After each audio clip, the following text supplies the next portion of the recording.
서영고, 서성한, 중경외시, 건동홍, 국숭세단, 그 밑에 또 뭐죠? 그 이하의 대학생들에게 하고 싶은 얘기인데요. 저처럼 애매한 대학에 나와서 애매하게 회사를 다닐 바에는 저처럼 약간 허드렛 일, 어쩌면 대학생들이 원하지 않는 이 육체 노동을 하는 삶을 살아도 괜찮다라는 얘기를 해보려고 합니다. 일단 저는 한성대학교 산업경영공학과를 졸업을 했고요. 그러고 나와서 물류회사도 다니고 식당에서도 일하고 이런저런 알바도 하고 장애인 복지도 일하고 청소년 상담 쪽에서도 일을 했습니다. 지금은 1인 개인 사업자를 내고 청소업, 그 중에서도 전기 청소를 하고 있어요. 근데 제가 2년 좀 넘게 청소업을 하다 보니까 이거를 진작에 할 걸 대학 졸업하자마자 했으면 더 좋았겠다 라는 생각이 들어서 만드는 영상입니다. 사실 좀 민감할 수 있는 주제지만 그래도 현실이 그러하기에 제 경험이 그렇기 때문에 얘기를 해보겠습니다. 대학이 필요가 없다 그런 얘기가 아닙니다.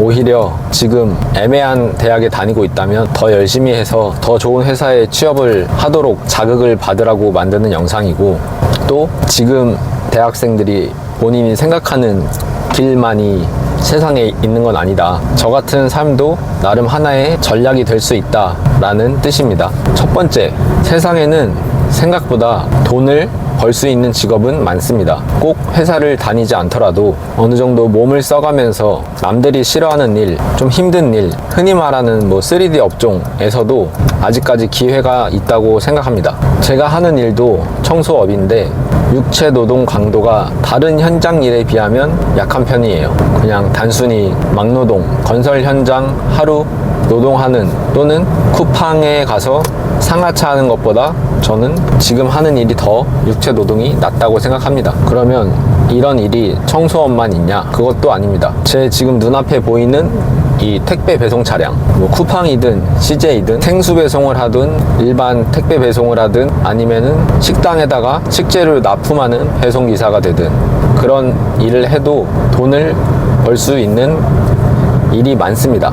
조금 힘들어서 안 할 뿐이지 기회는 많습니다. 그래서 얼마를 벌라는 얘기냐, 제가 제시하는 금액은 한 달에 600만 원을 버는 겁니다. 세금 이런 거 저런 거 다 떼고 600만 원을 벌어서 한 달에 200만 원을 쓰고 400을 저축하는 겁니다. 200은 집값, 보험, 통신, 식비, 주유, 기타 사업에 들어가는 어떤 소모품비 해서 200을 쓰고 400을 저축하는 겁니다. 몇 년간 허드렛 일을 하라는 얘기냐? 제가 생각하는 건 5년에서 10년 사이입니다. 왜인지는 뒤에서 더 얘기를 해볼게요. 두 번째, 이런 한 달에 600만 원을 버는 자기 몸을 아주 혹사시키지 않는 범위 내에서 600만 원을 일을 할 수 있거든요. 600만 원을 벌면서 살아야 할 집이 필요하잖아요. 그 집은 임대주택으로 해결을 합니다. 행복주택, 임대주택 안에는 여러 종류가 있는데 그 중에 행복주택이 좀 저렴합니다. 경기도 외곽지역, 또 서울 안에서도 인근에 있는 일반 주택보다는 훨씬 저렴합니다. 제가 살았던 경기도 덕양구 향동동에 있는 행복주택은 한 달 월세가 5만 원 정도였어요. 물론 집은 작았는데 5평, 6평 정도 되는 원룸 사이즈지만 혼자 살기에는 그렇게 작지가 않습니다. 그래서 보증금, 집 보증금은 어느 정도 대출을 받고 월세랑 관리비를 내면 한 달에 20만 원 정도면은 집을 구할 수가 있습니다. 특히 경기도 외곽은 역 근처가 아닌 행복주택은 사람들의 수요가 떨어져서 경쟁률이 세지 않습니다. 차를 타고 다녀야 생활이 가능한 그런 행복주택에 지원하면 당첨될 확률이 높아집니다. 근데 우리는 어차피 아까 1번 조건에서 택배든 청소든 차가 필요한 일을 하는 거를 제가 전제로 깔았기 때문에 차는 필수입니다. 그래서 두 번째 조건이 행복주택에, 역에서 멀리 떨어진 행복주택에 사는데 전혀 문제가 없습니다. 행복주택의 거주기간은 지금 아마 최장 10년까지 가능할 겁니다. 근데 거기에는 소득이랑 자산 조건이 있습니다. 소득은 정확하진 않지만 세전 월 500만 원 정도, 그리고 자산 기준은 아마 한 2억 후반대, 대략 3억 정도 미만을 소유하고 있어야 신청 자격이 될 겁니다. 제가 오늘 말하는 삶의 전략은 자산이 3억이 안 되는 20대를 대상으로 말하는 거기 때문에 행보주택 입주에는 문제가 없을 겁니다. 그리고 월급 세정기준 500이 기준이라고 했는데 저는 아까 1번 조건에서 월 600을 벌어서 400을 저축하라고 했죠. 근데 사업을 하면 이것저것 비용도 들고 그런 걸 고려하면 월 매출 600만 원을 하는 게 소득 기준을 초과하지 않는 정도로 벌면 됩니다. 그거는 뭐 알아서 좀 맞춰서 하면 되고요. 여기서 중요한 건 임대주택이 싸니까 행복주택에 계속 오래 거주하라는 얘기는 아닙니다. 짧으면 5년, 길면 최대 10년 동안 돈을 바짝 모아서 다른 집으로 이사를 가야 합니다. 한 달에 400만 원씩 저축을 하면 원금만 1년에 5천만 원, 5년이면 2억 5천. 이거는 일반 직장을 다녀서는 저축하기 쉽지 않은 금액입니다.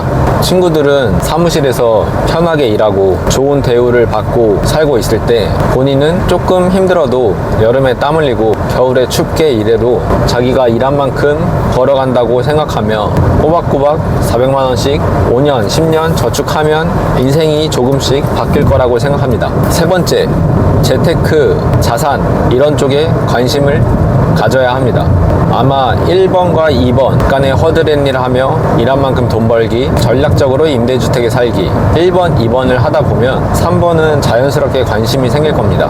어떻게 해야 내 돈을 조금 더 불릴 수 있을지, 내 돈을 적게 쓸 수 있을지 이런 생각을 하게 될 겁니다. 1번 조건에서 어떤 직업을 선택할지 모르겠지만 저처럼 청소업을 선택한다면 청년 창업 세액 감면 제도라는 거를 활용할 수 있는데요. 이거는 내가 1년 동안 벌어서 얻은 소득에 대한 소득세를 납부할 때 절반을 감면해 주는 겁니다. 무려 5년 동안. 지역에 따라 다르지만 50%를 5년 동안 감면해 주는 지역이 대다수고 수도권이고 그 외에 약간 외곽 지역은 소득세 100%를 5년 동안 감면해 주기도 합니다. 그래서 이 5년의 기간을 잘 이용해서 돈을 바짝 모아야 합니다. 택배든 청소든 납품이든 일을 하면서 이어폰으로 재테크 관련 정보를 듣고 조금씩 하나씩 시도를 해 가보면 조금이라도 돈이 불어날 거고 절약하는 습관이 생길 겁니다.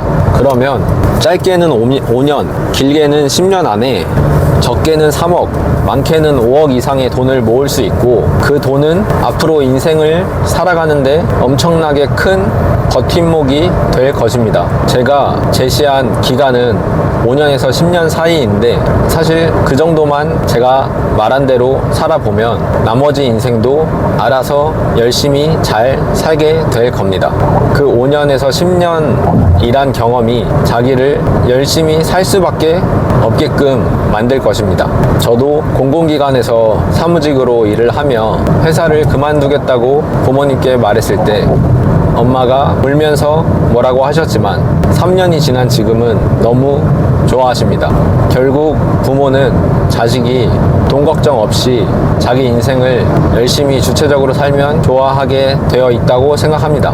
퇴사를 하겠다고 말했을 그 당시에는 아마 저에 대한 믿음이 부족해서 눈물을 흘리셨던 것 같습니다. 제가 말한 1번, 2번, 3번의 조건대로 사는 게 저는 저처럼 애매한 대학을 나와 애매한 재능을 갖고 있는 사람이 살기에는 아주 좋은 전략이라고 생각을 합니다. 대단히 행복한 방법이라거나 정답이라고 생각하지는 않습니다. 그저 제가 만족하고 정말 괜찮다고 생각하는 하나의 방법입니다.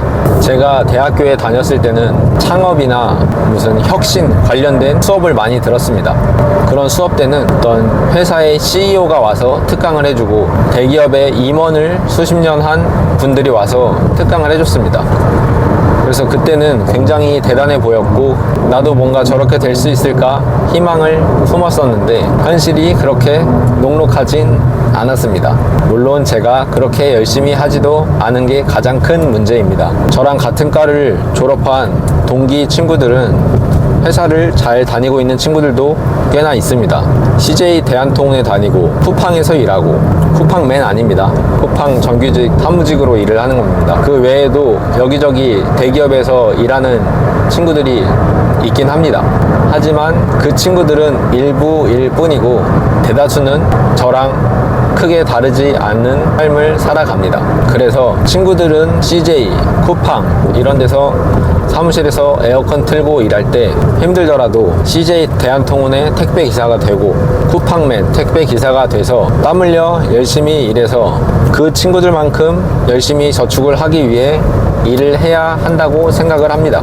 사실 제가 아무리 여기서 떠들어봐도 대학생들에게는 큰 관심이 없을 거라고 생각도 합니다. 왜냐면 저도 그랬으니까요. 저의 사실 가장 큰 문제는 현실인지 자기에 대한 인지가 잘 안 되는 겁니다. 저도 그게 문제였습니다. 제가 아무리 대학교를 다닐 때 이런 얘기를 들었다 해도 전혀 알아듣지 못하고 뭔 소린지 모르고 무시했을 겁니다. 그래도 진짜로 한번 생각을 해봐야 됩니다. 회사에서 200~300만 원 받으면서 열심히 저축해서 사는 삶도 당연히 괜찮고 그런 사람들의 비중이 압도적으로 많습니다. 하지만 그런 안정적인 걸 좀 포기하고 본인이 열심히 한 만큼 벌어가야겠다 그런 생각으로 하다 보면 제가 말한 것처럼 남들이 싫어하는 그런 허드렛 일을 해도 돈을 좀 더 벌 수 있는 길은 너무나도 많습니다. 정리해 보겠습니다. 1번, 남들이 싫어해도 보잘것 없어 보여도 3D 업종을 해서 월 600만 원 이상 벌어갈 수 있는 일들이 많다. 두 번째, 전략적으로 임대주택에 들어가서 5년, 10년 최소한의 주거비를 내며 빡세게 돈을 모아라. 셋째, 그러면서 재테크나 절세, 투자 이런 거에 조금씩 관심을 가지고 시도해 보면서 앞으로의 미래를 밝게 바꿔 나가라.